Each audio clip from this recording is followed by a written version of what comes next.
দর্শক, জাতীয় নির্বাচনে মনোনয়নপত্র জমা দেয়া শেষে জনগণের সামনে উন্মোচিত হচ্ছে প্রার্থীদের সম্পদের খতিয়ান বা হলফনামা। কিন্তু এই হলফনামা কি স্বচ্ছতার দলিল নাকি স্রেফ দায়সারা এক আনুষ্ঠানিকতা? নির্বাচন কমিশনের জমা দেয়া নথিতে দেখা যাচ্ছে প্রার্থীর নিজের চেয়ে স্ত্রী সন্তান বা নির্ভরশীলদের সম্পদ কয়েকশো গুণ পর্যন্ত বেশি।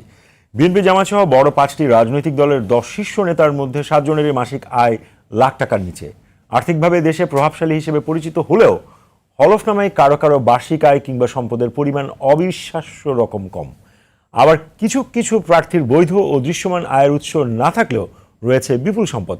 ফলে প্রশ্ন উঠছে, এটা কি কর ফাঁকি দেওয়ার কোনো কৌশল নাকি অবৈধ উপার্জনকে পরিবারের ব্যানারে বৈধ করার নিরাপদ পথ? তদন্তকারী সংস্থাগুলো কি আদৌ এই সম্পদের উৎস খতিয়ে দেখে নাকি হলফনামা কেবল ফাইলবন্দি থাকার একটি আনুষ্ঠানিকতা? এসব নিয়েই দর্শক আজ আমাদের আলোচনার বিষয়ে কতটা বিশ্বাসযোগ্য হলফনামা। আমরা সরাসরি চলে আছি মূল আলোচনায়। শুরু করতে যাই গোলাম আল রনি, আপনাকে দিয়েই। আপনি নিজেও সংসদ সদস্য ছিলেন, তো এবার আমরা যেই হলফনামাগুলো দেখছি আপনার কাছে কতখানি বিশ্বাসযোগ্য মনে হচ্ছে? না, প্রথমত হলো যে আমার নিজের অভিজ্ঞতা বলি। আমি যখন আসলাম 2008 সনে, তখন ব্যবসা বাণিজ্য করে আমি মোটামুটি সচ্ছল। তো আমি আমার যত সহায় সম্পত্তি ছিল সেগুলো নির্বিবাদে দিলাম, বললাম। হিসাব করে দেখা গেল যে 9 পার্লামেন্টে যে কজন ধনী প্রার্থী আছেন, আমি তাদের মধ্যে প্রধানতম। আমি বললাম যে আমি কি বেকুবের মতো কাজ করলাম। প্রথম সংসদে আপনি সবচেয়ে ধনী, মানে ধনীদের মধ্যে অন্যতম। ধনীদের মধ্যে আমার মধ্যে চেয়ে বেশি কেউ ছিল কিনা আমি জানি না। আমি বললাম যে আরে, আমি সাবির হোসেন চৌধুরীর চেয়ে ধনী হলাম কি করে? তারপরে আমি অমুকের চেয়ে ধনী হলাম কি করে? কেন আমি এই কাজ কেন করতে গেলাম? এটি গেল ফার্স্ট। সবাই মানে আমার সংসদে বলে যে আল্লাহ না জেনে এর কত টাকা, তারপরে এই কত টাকা নিঃসন্দেহে এত নমিনেশন কিনে নিয়ে আসছে। মানে পুরো সংসদে আমি একেবারে সালমান রুশদির মতো পরিণত হয়ে গেলাম, এখন না বুঝে। মানে আমি যা আমার ইনকাম ট্যাক্স ফাইলে ছিল ওটা হুবহু বলে দিলাম। দ্বিতীয় যে বিপদ আসলো সেটা হলো এই যে জাতীয় রাজস্ব বোর্ডের একটা গোয়েন্দা বিভাগ আছে, মানে ইন্টেলিজেন্স ডিপার্টমেন্ট আছে।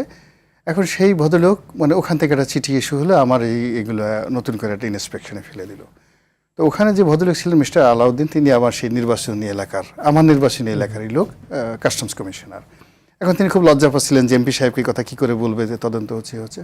তো আমি তারে বললাম যে আমি যা দিছি সত্য, আপনার যেভাবে ইচ্ছা সেভাবে চেক করতে পারেন, যেভাবে সেভাবে চেক করতে পারেন। তো তারা বেশ চেক করে দেখলো যে না, কোনো ঝামেলা নেই ইত্যাদিতে সব কিছু হলো।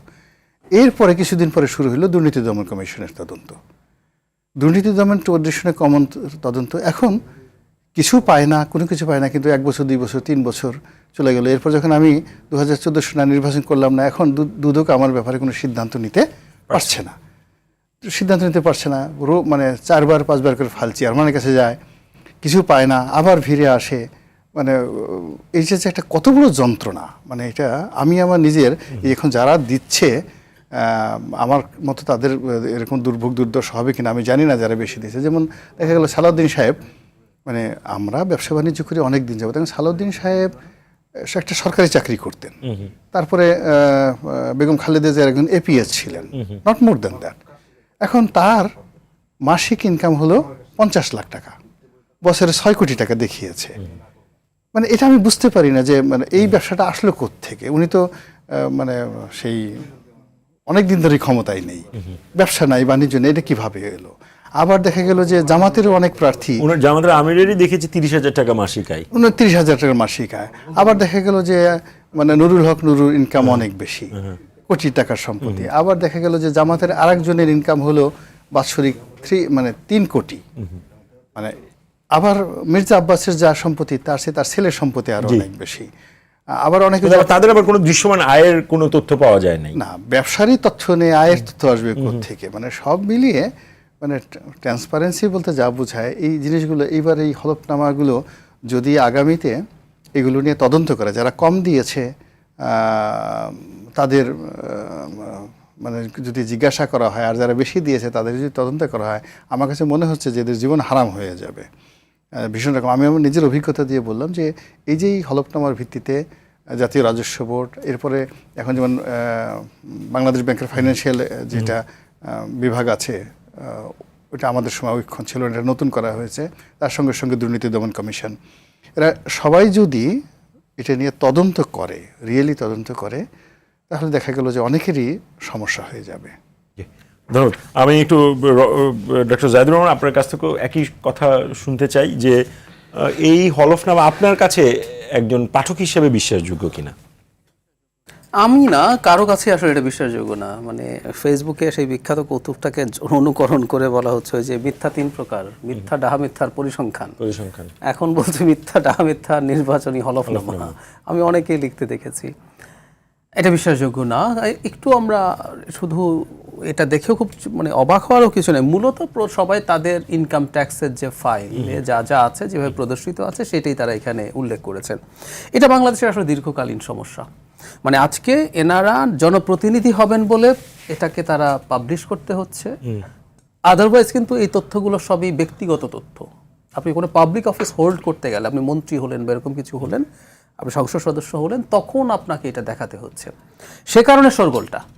মানে বাংলাদেশে আমরা দীর্ঘদিন ইনকাম ট্যাক্স নিয়ে একটা আলাপ করেছি না? বাংলাদেশের ব্যক্তিগতে সর্বোচ্চ করদাতা বছরের পর বছর ছিলেন কাউস মিয়া, হাকিমপুরি জর্দার ফ্যাক্টরি যিনি মালিক।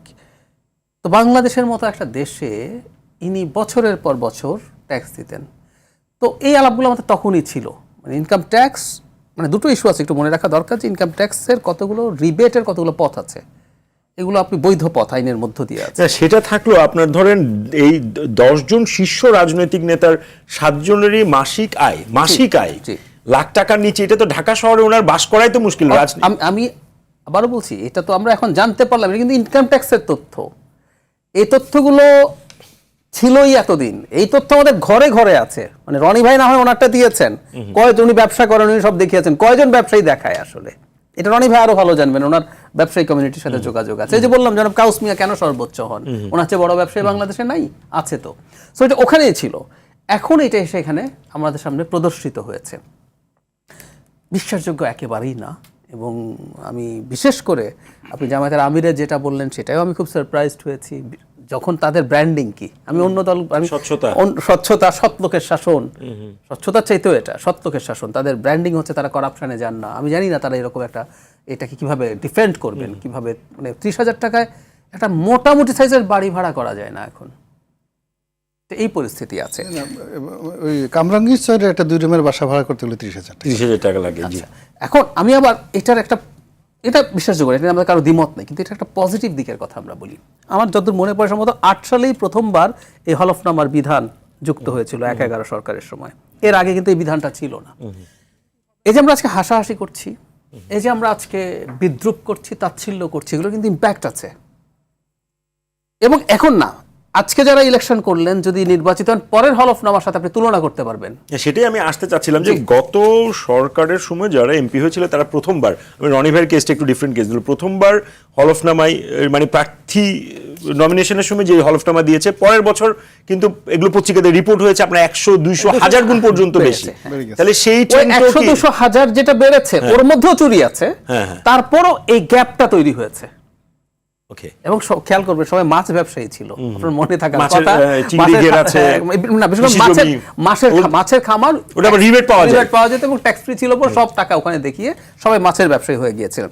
আমি যে কথাটা বলতে চাইছি, রনি ভাইকে 8 সালে যা করেছে, আমি মনে করি ভবিষ্যৎ বাংলাদেশ, আচ্ছা এটা আপনি দিলেন, আগে সব তদন্ত করা সম্ভব না, তাহলে নির্বাচন করা যাবে না।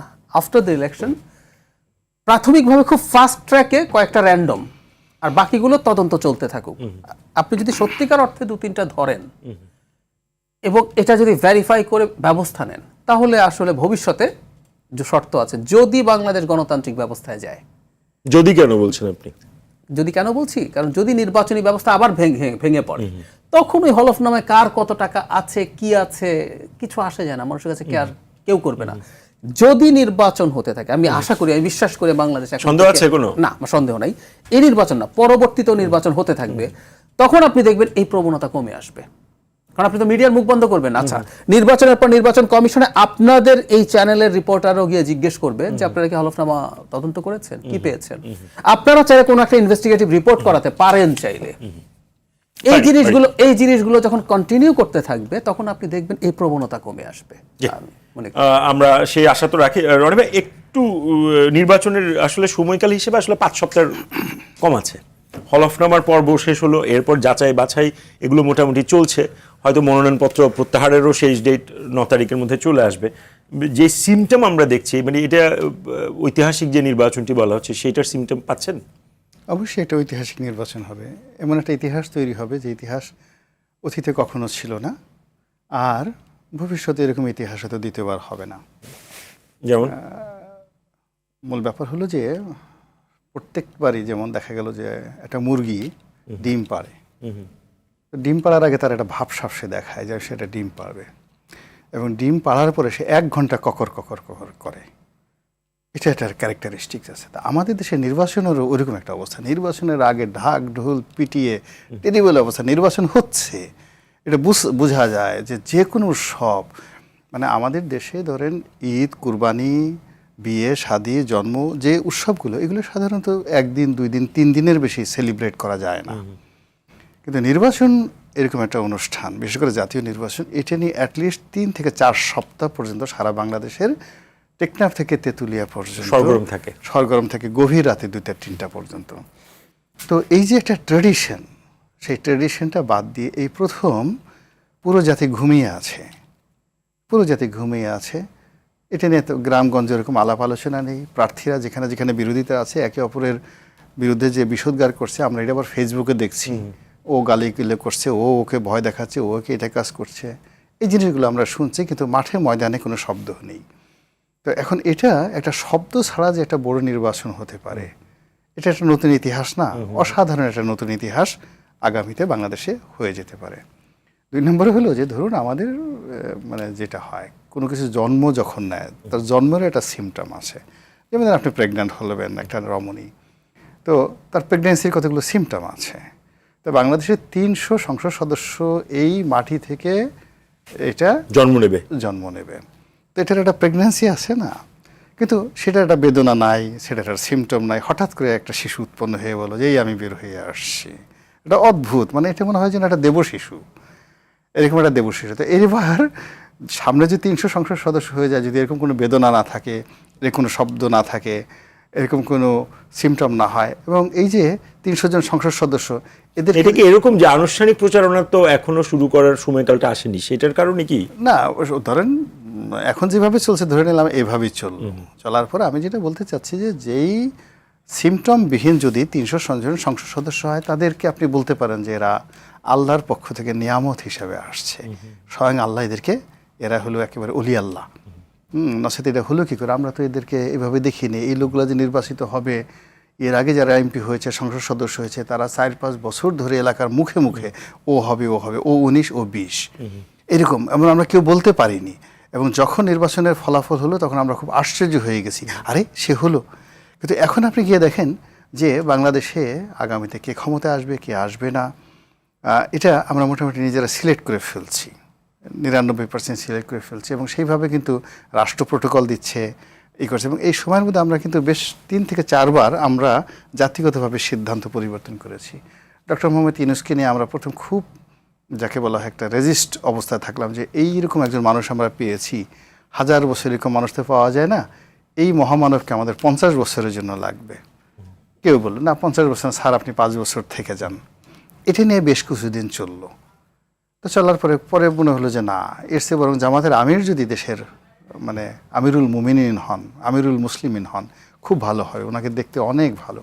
তাকে নিয়ে এই বিভিন্ন ইউটিউবার থেকে শুরু করে সবাই তাকে খুব হাইপ তৈরি করা হলো, এবং আমরা ধরে নিলাম যে জামাতের আমির ডক্টর শফিক যদি বাংলাদেশের আমিরুল মুমিনিন হন, এটা মানে এটা জান্নাতনগর হয়ে যাবে বাংলাদেশ, এখানে কোনো রকম অন্যায় অপরাধ থাকবে না।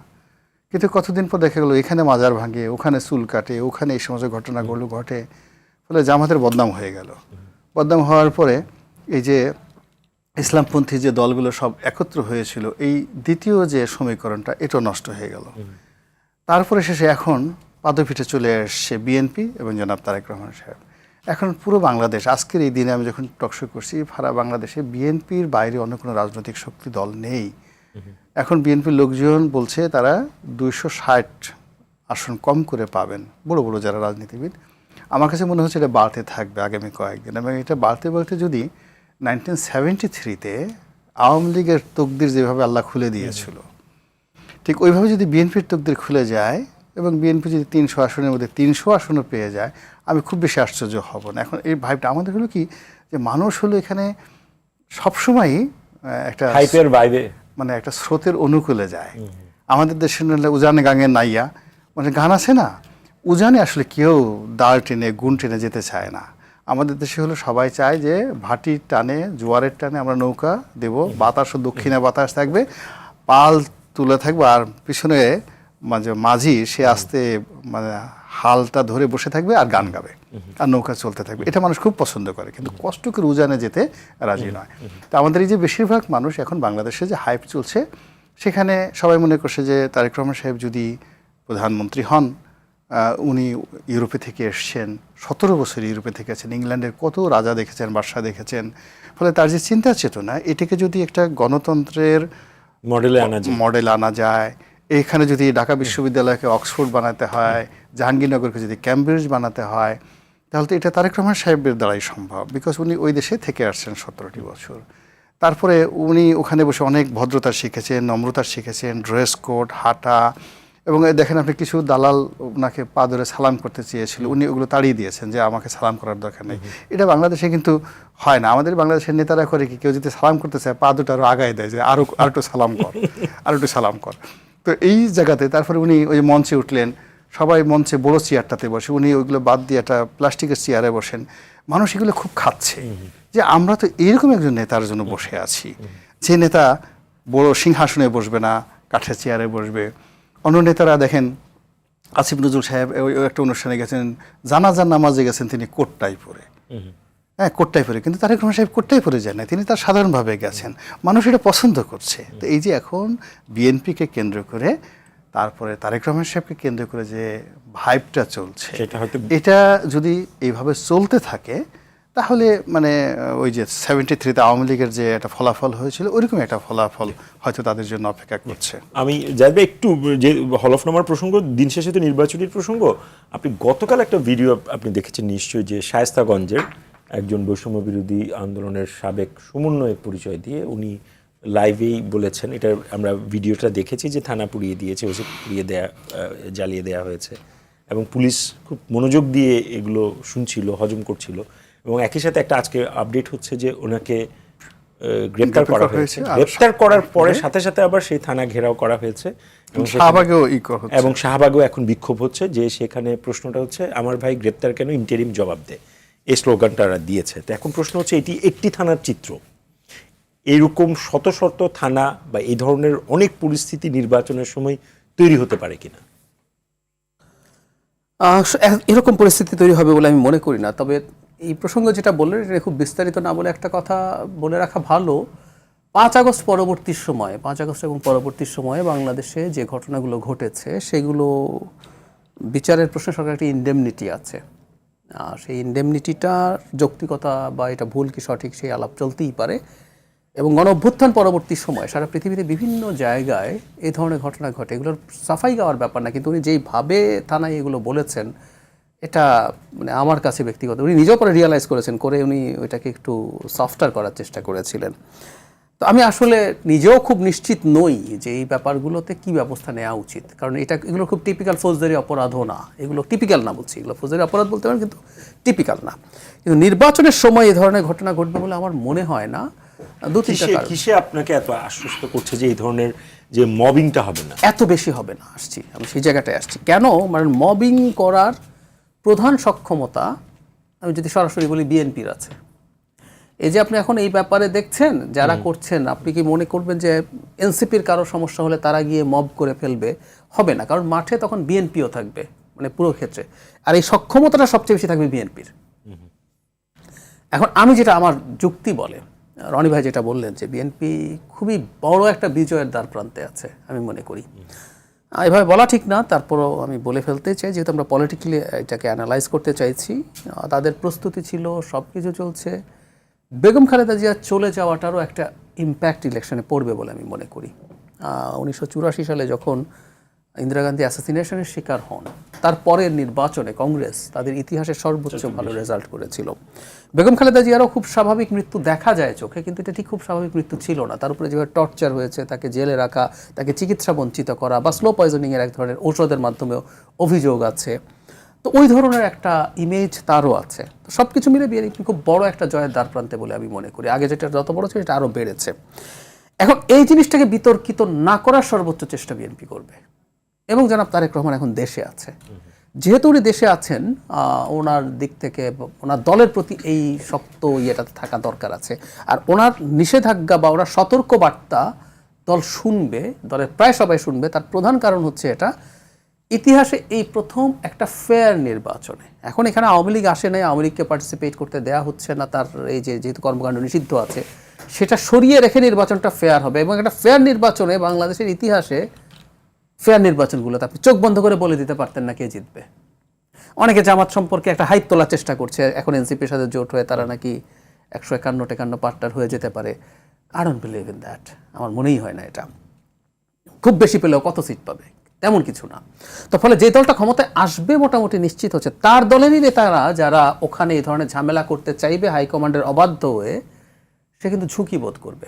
এবং আপনি খেয়াল করবেন এই কারণেই বিএনপির খুব বেশি স্বতন্ত্র প্রার্থী কিন্তু হয়নি, অথচ 3 বার ইলেকশন হয় নাই, প্রচুর ক্যান্ডিডেট জমে গেছে। আপনি তো বহিষ্কার করা হয়েছে 9 জন, আপনি বলছি আপনি তো 3 বার ইলেকশন হয় নাই, কত ক্যান্ডিডেট জমে গেছে, কিন্তু অনেক বেশি স্বতন্ত্র হয়নি কেন?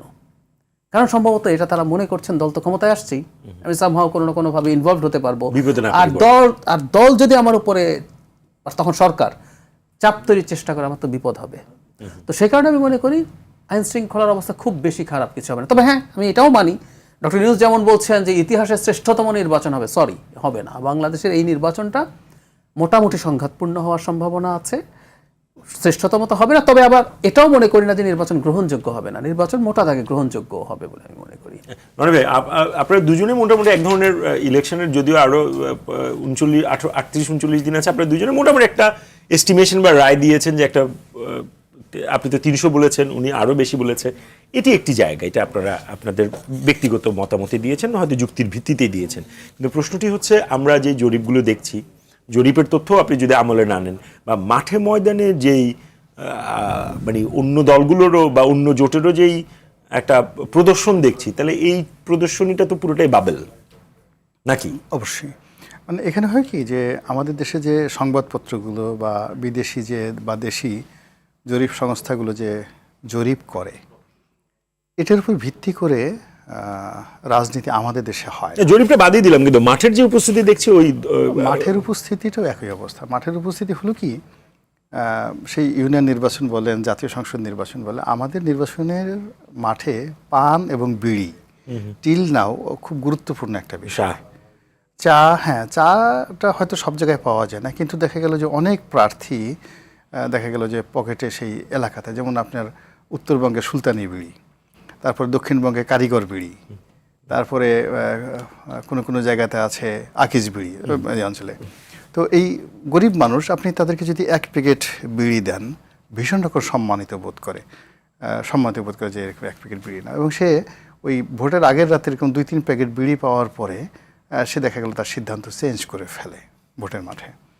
তো কাজে এখানে ও জরিপে হয়তো সে বলে ফেলছে যে আজকে আমি গণেশকে ভোট দেবো, কিন্তু বিড়ি পাওয়ার পরে সে বললো যে না, আমি গণেশকে দেবো না, আমি টিপুকে ভোট দেবো। চেষ্টাটা কথার কথা। 2 নম্বর হলো যে আমাদের এখানে এই বছর যেটা খুব আনপ্রেডিক্ট হবে, এই প্রথম একটা বিরাট অংশ যারা জীবনে ভোট দেয়নি, নতুন ভোটারদের ব্যাপারে আপনি মানে 2000 যারা আছে, এই ভোটারদের ব্যাপারে কিছুই বলা যাচ্ছে না। এখন এটাকে আপনি জেনজি বলেন বা এটাকে নতুন ভোটার বলেন, যারা আলটিমেটলি যদি 15 ফার্স্ট ভোটার, যারা ফার্স্ট ভোটার, তার 2014 সনে যদি কারো বয়স 16 বছর হয়ে থাকে, 2014 সনে সেটা ভোট দিতে পারেনি, 18 বছর হয়ে থাকে বা 20 বছর হয়ে থাকে, তা তার সঙ্গে আরও 15 বছর যোগ করেন, তাহলে 35 বছর প্রথম ভোটার। অর্থাৎ এরকম আপনি 18 বছর থেকে 35 বছর পর্যন্ত প্লাস লোক আছে। রাইট। এখন এই যে যারা আছে, এর মধ্যে কিন্তু দেখেন 35 বছরে আমাদের দেশে এখন এরকম একটা সময় হয়ে গেছে, এরা অনেকে কর্পোরেট বস হয়ে গেছে। At the age of 35 years তাদের এরকম অনেক এক্সিকিউটিভ হয়ে গেছে, গ্রামের প্রান্তিক লেভেল থেকে আসছে, কিন্তু এসে একটা গার্মেন্টস কোম্পানির মালিক হয়ে গেছে, একটা আইটি কোম্পানির মালিক হয়ে গেছে, তার কোম্পানিতে সেই হাজার হাজার লোক চাকরি করছে, এরকম এক্সিকিউটিভও আছে, এবং সে প্রথম ভোট দিতে যাচ্ছে। ফলে সে শুধু নিজে ভোটার নয়, সে একই সঙ্গে হাজার হাজার মানুষকে ইনফ্লুয়েন্স করার মতো তার ফাইন্যান্সিয়াল কথা আছে। এখন এই যে টোটাল আপনি যে বললেন যে 3 কোটি ভোটার, ধরে নিলাম এই 3 কোটি ভোটার, এরা যে সাইকোলজিক্যালি কি সিদ্ধান্ত, এটা আপনার প্রেডিকশনে যেটা বলেছেন সেটা আউট অফ, এটা ইমাজিনেশন, আমরা কেউ এটা প্রেডিকশন করতে পারছি না, এটা হলো রিয়ালিটি, কেউ পারছি না। অন্যদিকে যেটা আছে নারী ভোটার, নারী ভোটার, এখন নারী ভোটাররা আমি ট্রেডিশনালি যেভাবে দেখেছি, নারী ভোটাররা করে কি, যে সমস্ত প্রার্থী দেখতে একটু সুন্দর, নম্র, ভদ্র, কথাবার্তা বলে, মানে খুব অ্যারোগ্যান্ট না, তাদেরকে ভোটটা দেয় নারীরা, এরা অ্যারোগ্যান্টই করে না। এমনও দেখা গেছে যে হাজব্যান্ড সে আওয়ামী লীগ করে, কিন্তু মহিলা দেখা গেল যে এরকম নম্র ভদ্র বিএনপির প্রার্থী, তাকে দেখে তার পছন্দ হয়েছে, সে আস্তে গোপনে গিয়ে সিলটা দিয়ে আসে।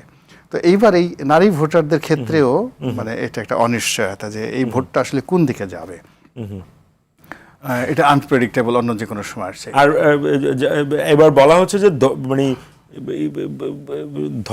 ধরেন মুসলিম কমিউনিটির এই সকল ভোট, ইসলাম ধর্মের ব্যানারে যে সকল ভোট এক বাক্সে, সেই এটা একেবারে জিরো, এটা হবেই না, এটা হবে না। এই কারণে হলো কি, শুনেন, আমাদের বাংলাদেশে যদি ধর্মভিত্তিক রাজনীতিতে ভোট কাউন্ট হতো, তাহলে বাংলাদেশের প্রেসিডেন্ট বা প্রধানমন্ত্রী থাকতেন আট্রসি হুজুরের ছেলে মোস্তফা আমির ফয়সাল সাহেব। বিশ্বাস করেন, দরবার ভিত্তিক এখনো আট্রসির চাইতে বড় কোনো সংগঠন বাংলাদেশে নেই, কোনো নেই। কিন্তু দেখা গেল কি, সেই যে আট্রসিতে 2 কোটি লোক, তাদের শুধু ওরসের যে আট্রসির ওরসে প্রতি বছর এখন পর্যন্ত 2 কোটি, আমার বাড়ির পাশের আমি চিনি, 2 কোটি লোক সেখানে 4 দিন 5 দিন বসে সেখানে নিয়মিত যায়, এবং তারা তাদের পীরের জন্য অন্তঃপ্রাণ। কিন্তু দেখা গেল যে ভোটের রাজনীতিতে তারা কখনো আসে, ইভেন আপনি দেখেন চরমোনাই। আবারও একটু আমি শুনতে চাই ডাক্তার জাহিদুর রহমান, যে আমাদের আরপিও অনুসারে আসলে হলফনামায় ভুল তথ্য দিলে প্রার্থীদের বিরুদ্ধে আইনগত ব্যবস্থা নেওয়ার সুযোগ আছে, জেল জরিমানা তো আছে, প্রার্থিতা বাতিলের মতো বিষয় আছে। প্রশ্নটি হচ্ছে আসলে খতিয়ে দেখে কিনা। নির্বাচন কমিশনের পক্ষ থেকেও আমি বিবিসির যদি স্টোরিটা দেখেন, তারা বলেছিল যে তারা এইবার পুরনো বৃত্ত থেকে বেরিয়ে আসবে, যে আগের সময়কালে নির্বাচন কমিশন কোনো মতে দায়সারা এগুলোকে জাস্ট নিয়ম রক্ষা হিসেবে দেখতো। এইবারও তো আমরা আসলে নতুন বন্দোবস্তর নামে যেটা দেখলাম নির্বাচন কমিশনে, এই একই তো ঘটনা। একই ঘটনা এখন পর্যন্ত না, পুরনো বন্দোবস্ত প্রার্থীদের ক্ষেত্রে হয়েছে, এটা ফ্যাক্ট। কিন্তু মানে প্রার্থীরা যা করতেন তাই করলেন। এখন নির্বাচন কমিশন নতুন কিছু করছে কিনা, আচ্ছা যা করতে যাচ্ছেন এটাও নতুন না, এটা আগেও আইনে ছিল, এখন ব্যর্থ হয়েছে। এটা এমন না যে আমরা নতুন করে বলছি এটা, কারণ আপনি হলফনামা চেয়েছেন, এই কারণে আপনি এটাকে ভেরিফাই করতে চান। একটা উদাহরণ দেয়, 24 সালে একজনের হলফনামা নিয়ে প্রচুর কথা হলো না, সাবেক ভূমি প্রতিমন্ত্রী না মন্ত্রী সাইফুজ্জামান চৌধুরীর কয়েকশো ফ্ল্যাট ওনার আছে, ওইটা ওনার হলফনামা ছিল না, এটাও নির্বাচন কমিশন খুঁজে বের করতে পারেনি, ওইটা টিআইবি জানানোর পর এটা নিয়ে কথাবার্তা হয়েছে। তো আমি যেটা মনে করি সেটা হচ্ছে এই কাজটা আসলে করা উচিত। আমি ওই যে বললাম যে ভবিষ্যতে নির্বাচন কমিশনকে চাপের উপরে রাখতে হবে, এবং আপনার মানে ফোর্থ স্টেট মিডিয়াকে কেন বলেন, সংবাদপত্র ছিল আগে, এখন in general all the media electronic, তাদেরকে ইনভেস্টিগেট তো 2-4টা করা দরকার আছে, করে এই চাপগুলো তৈরি করা দরকার। আমি মনে করি সেটাই হওয়া উচিত। আর নির্বাচন কমিশন একটা স্বাধীন সার্বভৌম প্রতিষ্ঠান। আমরা তো আসলে কোনো একটা সময় আমরা তত্ত্বাবধায়ক সরকার থেকে বেরিয়েও যাব, আমাদের এটার জন্য এটা হচ্ছে এসেনশিয়াল। তখন তো নির্বাচন কমিশন সব কিছু করবে এবং তার মতো করে এই কাজগুলো করা উচিত হবে। সো আমরা এই শোরগোলটা চালাবো, এভাবেই কাজ হয়, ধাপে ধাপে হয়। আরেকটা প্রসঙ্গ যেটা রনি ভাই একটু তুলেছেন আর কি, যে আপনিও মোটামুটি আপনার প্রেডিকশনও তাই দেখলাম, যে একটা বিএনপি ঐতিহাসিক জয়ের দ্বার প্রান্তে। তো আমি এইটুকু থেকে আলোচনার একটু নেই, ঐতিহাসিক জয়ের এটা তো বিএনপির জন্য কি খুব মানে স্বস্তিকর হবে, যদি নাকি একটা লোডেড প্রেশার থাকবে? বিএনপির জন্য একরকম স্বস্তিকর হতে পারে, কোনো দল সবচেয়ে বেশি যত বেশি সম্ভব জিততে চাইতে পারে, কিন্তু আমাদের জন্য এটা খুব খারাপ কথা, মানে ব্রুট মেজরিটি, এটা ব্রুট মেজরিটি। এবং আমি আরেকটা অনুমান যদি এভাবে করি, সম্ভাবনা আছে বিএনপি তার পরের নির্বাচনটাও জিতবে, সেই ক্ষেত্রে সিট অনেক কমে যাবে, কিন্তু জেনারেল মেজরিটি যে 151 সিট, পরের নির্বাচন মানে হচ্ছে 26-31 151 সিট, সেটা পাওয়া তার জন্য সম্ভব হয়ে যেতে পারে। এতে বিপদটা কোথায় জানেন? গণতান্ত্রিক ব্যবস্থায় নির্বাচন ডেট্রেন্ট হিসেবে কাজ করে, আপনার চরিত্র বেশি নষ্ট হতে দেয় না। কারণ কি? কারণ সে জানে আমি তো নির্বাচনে হেরে যেতে পারি। আমি যদি নির্বাচনে হেরে যাই তাহলে এটা এটা এটা একটা কনসিকুয়েন্স, আর আমি যদি এই খারাপ কাজ করি তাহলে আমি নির্বাচনে হেরে যেতে পারি। এটাই আপনাকে আসলে মানে লাইনে রাখে। আমি একদম সোজাসাপটা ওই সেই বিখ্যাত অমর্ত্য সেনের দুর্ভিক্ষের যে তত্ত্ব, উনি খুব সিম্পল একটা কথা বলেছেন, যে উদাহরণ দিয়ে দেখিয়েছেন আফ্রিকার অনেক ধনী পার ক্যাপিটা ইনকামের দিক থেকে ধনী দেশে দুর্ভিক্ষ হয়েছে, ইন্ডিয়া পার ক্যাপিটা ইনকামে অনেক নিচু হওয়ার পরও স্বাধীনতার পর দুর্ভিক্ষ হয়নি। বলছে একটা গণতান্ত্রিক দেশ এবং ফাংশনিং যদি মিডিয়া থাকে, কি হয়? দুর্ভিক্ষ হয়েছে, ওখানে নিউজ হয়ে গেছে, ইনফরমেশন, সরকারের খাদ্যের অভাবে দুর্ভিক্ষ হয় নাই, ইনফরমেশন ডিসেমিনেশনের চ্যানেল ব্লক থাকার কারণে দুর্ভিক্ষ আচ্ছা, হয়েছে। ডেমোক্রেটিক ইয়েতে কেন হয় না? অমর্ত্য বলছেন সরকারের যদি ইচ্ছা নাও থাকে, তাকে তো পরবর্তী নির্বাচনে জিততে হবে, সে তাড়াতাড়ি ওখানে খাবার নিয়ে গিয়ে হাজির হয়। তো এখন যদি এরকম দাঁড়ায় যে আপনি নির্বাচনে জিতেই যাচ্ছেন, তাহলে আস্তে আস্তে আপনার চরিত্র নষ্ট হবে। এটা ভালো, এটা বিএনপির জন্য ভালো হতে পারে, এটা জনগণের জন্য কোনো ভালো খবর না। আপনি যদি ফেয়ার নির্বাচনে একটার পর একটা জিততে থাকেন, পশ্চিমবঙ্গে মানে ওদের বাম দল সিপিআই যখন সিপিআইএম অর আই ফরগট, যে হোক, যখন জিতলো একটার পর একটা পর্যায়ে এমন পরিস্থিতি হলো তাদের, এত অপশাসনে ছেয়ে গেল, সেই সিপিআইএম এর অবস্থা এখন দেখুন প্রায় উবে গেছে। এর মধ্যে জনগণ খারাপ থাকতে শুরু করে। তারা তো ফেয়ার নির্বাচনে জিতেছে, তারা তো 30-35 পর্যন্ত ছিল, তারা তো খারাপ মানে খারাপ চুরি করে জিতে নাই। এটা ভালো হয় না। আপনার ভীতিটা থাকতে হবে যে আমি নির্বাচনে হেরে যেতে পারি, এটাই জনগণকে ভালো রাখবে। ঐতিহাসিক জয়ের যে দ্বারপ্রান্তে আপনি অনুমান করছেন, সেই জয়টা বিএনপির জন্য আসলে একটা মানে ডাবল এজ সোর্ড, দুদিকেই কাটবে। একদম তাই। রনি ভাই, আমরা কয়েকদিন আগে দেখেছি জামায়াতের আমির বিএনপির ভারপ্রাপ্ত চেয়ারপারসনের সঙ্গে দেখা করেছেন, ওনার শোক সন্তপ্ত পরিবারকে আরও একবার শোক মানে সমবেদনা জানাতে গেছেন, এবং সেখানে উনি একটা কথা বলেছেন যে আমরা নির্বাচনের পর সরকার গঠনের আগে আরও একবার বসবো। তো এটা অনেকে গণমাধ্যমের রিপোর্ট হয়েছে, যেটা জাতীয় সরকারের একটা ওনারা হয়তো চাইতে পারে। এই থিওরিগুলো ঘুরছে আর কি, আপনিও নিশ্চয়ই দেখেছেন। তো এই ধরনের কোনো সম্ভাবনা আছে নাকি? হতে পারে, রাজনীতি তো শেষ বলে কোনো কথা নেই এখানে। মানে আপনি একদিকে বলছেন 300 আসনে জয়েরও সম্ভাবনা বিএনপির আছে, তো যে দল 300 আসনে জিতবে সে আবার এই ফর্মুলাতে যেতে পারে কিনা? মানুষ যখন খুব অপ্রত্যাশিতভাবে কোনো কিছু পেয়ে যায়, তারপরে খুব বেশি পেয়ে যায়, তখন মানুষ খুব উদার হয়ে যায়, ভীষণ রকম উদার হয়ে যায়। দেখুন আপনার এখন টার্গেট আছে যে আপনি 1 লাখ টাকা হলে আপনি খুব খুশি, ভীষণ রকম খুশি, মাসে 1 কোটি পেয়ে গেছে আমি হয়তো। হ্যাঁ, কিন্তু আপনি 1 কোটি টাকা পেয়ে গেছেন। তো যখন আপনি 1 কোটি টাকা পেয়েছেন, একজন ভিক্ষুক আপনার কাছে আসছে, নর্মালি আপনি 5 টাকার বেশি ভিক্ষা দেয়, 2000 টাকা 5000 টাকা, 2000 টাকা, আপনি 1 লাখ টাকার একটা বান্ডিল দিয়ে দিতে পারেন, ডাজ নট ম্যাটার। এখন বিএনপির যারা লোকজন আছেন, তারা এই 16-17 বছর যাবত এত জুলুম, অত্যাচার, নির্যাতন ভোগ করে তারা এই পৃথিবী সম্পর্কে তাদের একটা খুব বিরূপ ধারণা হয়ে গেছিল। অনেকে চিন্তা করছিল যে এই পৃথিবীতে এত আঙ্গুর, এত কমলা, এত বেদানা, এগুলো সবই কি আওয়ামী লীগের জন্য? আমাদের ভাগে কি এগুলো হবে না? কমলার রং কেন কমলা হয়, বেদানার মধ্যে কেন দানা থাকে, এগুলো নিয়ে তারা যখন চিন্তা ভাবনা করছে, তখন আকাশ থেকে আবাবিল পাখি যেভাবে একটা বিজয় আনে, এইভাবে মানে আমাদের দেশে একটা গণ অভ্যুত্থান হয়ে গেল। ফ্যাক্ট হলো হয়ে যে এই গণ অভ্যুত্থানটা সত্যিকার অর্থে বাংলাদেশের ইতিহাসে 100 বছর ধরে যখন একটা মাচ্ছান্যায় ছিল, ঠিক সেই সময়টাতে জনগণ একটা বিপ্লব করেছিল। বিপ্লব করে গোপালকে, পাল বংশের রাজা গোপালকে তারা রাজা নির্বাচিত করেছিল। তো ওই রকম আসলে একটা রেভলিউশন হয়েছে, যে রেভলিউশনটা আমাদের এখানে really there was no master mind, there was no meticulous design. এখানে মেহনতি মানুষ থেকে শুরু করে যে যার অবস্থান থেকে আগস্ট মাসের 1 তারিখ থেকে 5 তারিখ পর্যন্ত অ্যাক্ট করেছে, রিয়্যাক্ট করেছে। যেখানে রিয়াকশন দরকার, প্রত্যেকটা মানুষ, 18 কোটি মানুষের মধ্যে প্রত্যেকটা মানুষ যার যার অবস্থান থেকে অ্যাক্ট করেছে, মানে কিছু করেছে অথবা রিয়্যাক্ট করেছে। কিন্তু পরবর্তীতে দেখা গেল যারা সরকারে এসছে, রাষ্ট্র পরিচালনা আসছে, রাজনৈতিক নেতৃত্ব আসছে, তারা চিন্তা করলো যে আরে আমরা যে ক্ষমতাটা পেলাম এটা একটা লটারির মতো আমাদের হাতে চলে আসছে, এখন তো কিছুটা বলা দরকার। তখন তারা অনেকগুলো শব্দ বের করলো, কেউ বললো এটা ম্যাটিকুলাস, কেউ বললো মাস্টার মাইন্ড, কেউ বললো আরও অনেক কিছু কথাবার্তা বললো, কিন্তু তারা হ্যাপি হতে পারছে না। তারা মনে করছে যে বোধহয় লোকজন বিশ্বাস করছে না। তো বিশ্বাস না করার কারণে যে লোক কখনো কারোর সাথে কোলাকুলি করে নাই, সেও কোলাকুলি করা শুরু করলো। যে লোক কখনো কাউকে চুম্বন করে নাই, সে জোরে জোরে মানুষকে জোরের চুমা দেওয়া শুরু করে দিয়ে দিল। অদ্ভুত একটা অবস্থা। মানে আপনি যখন বেহিসাবি কোনো কিছু পেয়ে যান, খুব খুশি, অল অ্যান্ড সাডেন আপনি দেখা গেল যে আপনি স্বপ্নের রাজা সে পেয়ে গেছেন। একটা নারী স্বপ্নে দেখে সে তার মানে হচ্ছে যে মানে এই আপনি মানে এই জাতীয় সরকারের এই সম্ভাবনাটাও দেখেন। মানে ওটা বললাম কি, ধরেন বিএনপি 300 আসন পেয়ে গেছে, পাওয়ার পর তো সে খুব উদার হয়ে গেল। এই যে এই সময়টাতে ধরেন ডক্টর মোহাম্মদ ইউনূস থেকে অন্যান্য যারা আছেন তারা যেভাবে খুব উদার হয়ে গেছিলেন, তো বিএনপি এইভাবে নির্বাচনে 300 আসন জয়লাভ করার খুব উদার হয়ে গেল।